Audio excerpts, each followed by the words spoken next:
Welcome, family, and thank you for returning. Today, we open the books that the world tried to hide from us.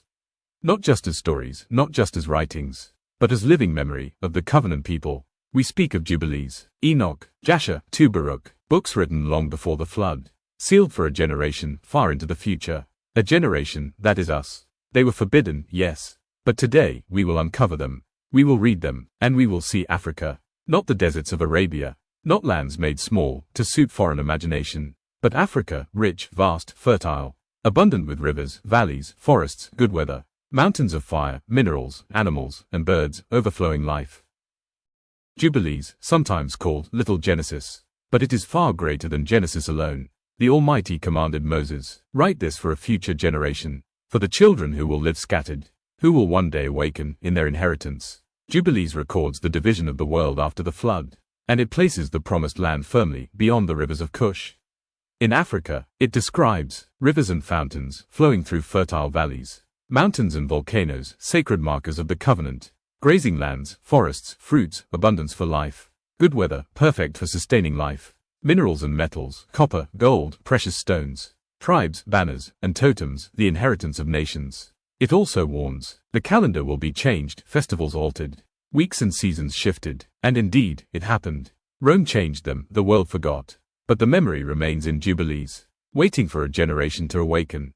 Enoch, a man who walked with the Almighty before the flood. His book is a vision of heaven, of earth, and of the scattered people. Enoch describes the watchers, fallen angels who corrupted nations. The scattered covenant people, warned they would be scattered across forests, rivers, and valleys of Africa. The abundance of the land, animals, birds, rivers, volcano mountains, fertile valleys, and good weather. The nations that would loot, foreign powers pretending as friends, yet stealing wealth. Enoch was told to write everything for the last generation, a generation who would see the fulfillment of his vision. That is us, scattered, yet able to awaken. This book also carries knowledge of the seasons, farming, and the proper calendar. The covenant people were meant to know the land, cultivate it, and keep it sacred. And still, they tried to hide it from us. Jasher, the book that historians rarely mention, yet it contains history as vivid as memory itself. It records the covenant tribes movement, leaving Egypt, moving into the promised land of Africa.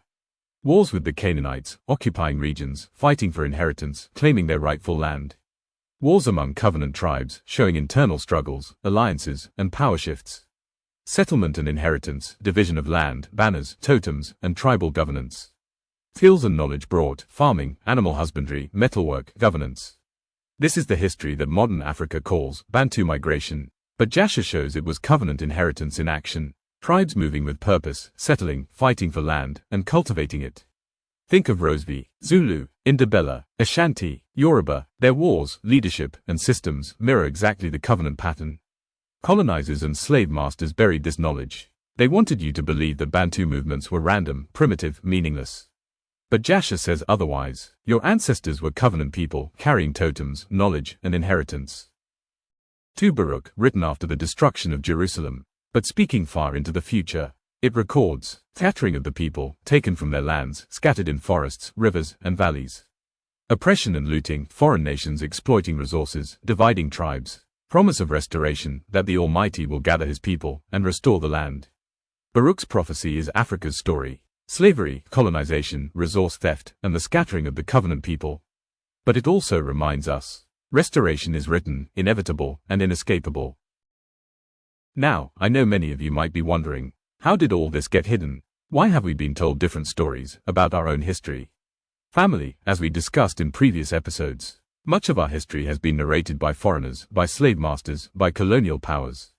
They do not love you. Think about it. Why would someone give you a story about your own people, only to twist it, hide your inheritance, make you believe you migrated randomly, that you were just slaves and nothing else?